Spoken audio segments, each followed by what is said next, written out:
İstanbulda Beynəlxalq Ailə Forumu keçirilir. Forumda ölkəmizi Ailə, Qadın və Uşaq Problemləri üzrə Dövlət Komitəsinin sədri Bahar Muradova təmsil edir. Mayın 22-sində öz işinə başlayan forumun əvvəlcə təntənəli açılış mərasimi olub. Bədii isə maraqlı kompozisiyalarla yadda qalıb.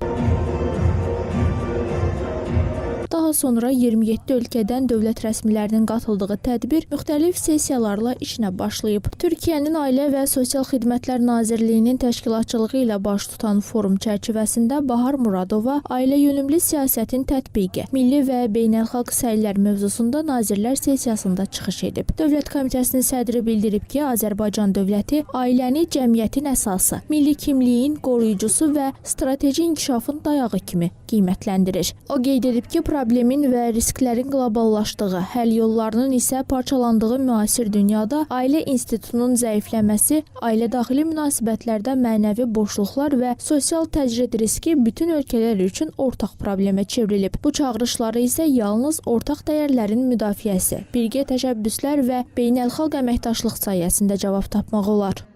Forum çərçivəsində imzalanacaq bəyanatın müddəalarına toxunan Bahar Muradova Azərbaycanın bu sahədə münasibətini diqqətə çatdırıb. O bildirib ki, ailə institutunun möhkəmləndirilməsi üçün milli və beynəlxalq səviyyədə effektiv siyasətlər hazırlanmalı, demoqrafik və cins balansını qorumaq üçün doğum stimullaşdırılmalı, məsuliyyətli valideynlik və nəsillərarası varislik kimi məsələlər daim diqqət mərkəzində saxlanılmalıdır. Eyni zamanda ailənin təməl dəyərlərinə zidd olan zərərli meyillərin və məqsədli layihələrin qarşısı qətiyyətlə alınmalıdır. Çıxışının sonunda Bahar Muradova Azərbaycanın bu sahədə bütün tərəfdaş ölkələrlə açıq və səmimi əməkdaşlığa hazır olduğunu vurğulayıb. Forum panel müzakirələrlə davam edir. Müzakirələr yüksək mənfəət müqabilində qlobal çağırışların fərdlərə, ailələrə və cəmiyyətə təsiri, təsəvvür və reallıq arasında, mədəniyyətdə, incəsənətdə və mediada ailə mövzularını əhatə edir.